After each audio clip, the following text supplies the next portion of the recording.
আন্তর্জাতিক রাজনীতি ইতিমধ্যে টালমাটাল, বিশেষ করে মধ্যপ্রাচ্যকে কেন্দ্র করে গাজার যে ইসরায়েলের হামলা এবং আরেকটা যুদ্ধ গত 2 বছর যাবৎ চলছে, সেটা হচ্ছে আপনার রাশিয়া এবং ইউক্রেন যুদ্ধ। 2024 সালে বিশ্বের অনেকগুলো দেশের নির্বাচন, যুক্তরাজ্যের নির্বাচন হয়ে গেল গতকালকে। 2 দিন আগে ফ্রান্সের নির্বাচন হয়েছে, আমেরিকার নির্বাচন নভেম্বরে। অনেকগুলো শক্তিশালী দেশের নির্বাচন রয়েছে।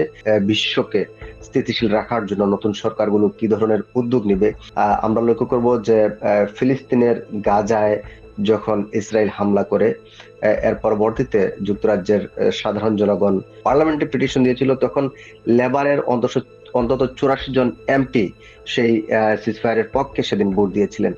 তো যদিও লেবারের পুরো টিম বা লেবার নেতা কিয়ার স্টারমার সেই অবস্থানে ছিলেন না, এই নির্বাচনী প্রচারণায় গিয়ে লেবারের এমপিরা কিন্তু সিজফায়ারে ভোট না, যে এমপিরা ভোট দেন নাই, তারা জনগণের মুখোমুখি হয়েছেন। লেবারের 4টি পূর্ব নির্ধারিত আসন, যে আসনগুলো লেবার নিশ্চিত জয় ছিল, এরকম আসনে লেবার এবার জয়লাভ করতে পারেনি। তার কারণ হচ্ছে ওই আসনে লেবারের বিরুদ্ধে কয়েকজন ইন্ডিপেন্ডেন্ট ক্যান্ডিডেট প্রার্থী হয়েছিলেন। সেখানে তারা প্রো প্যালেস্টাইনিয়ান ছিলেন, প্যালেস্টাইনের পক্ষে, এবং তারা জনগণকে মেসেজ দিয়েছিলেন যে তাদেরকে ভোট দিলে এটা প্যালেস্টাইনের পক্ষে যাবে।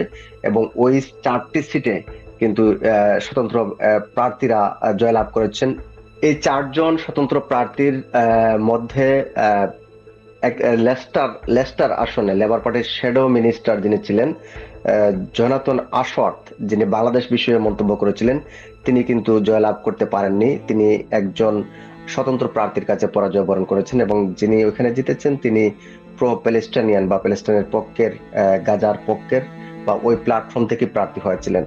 তো এটা কিন্তু লেবার পার্টির জন্য একটা মেসেজ, তারা আগামী দিনে তাদের আন্তর্জাতিক পলিসি নির্ধারণের ক্ষেত্রে এই বিষয়গুলোকে বিবেচনা নিবে, এটা আমার মনে হয়।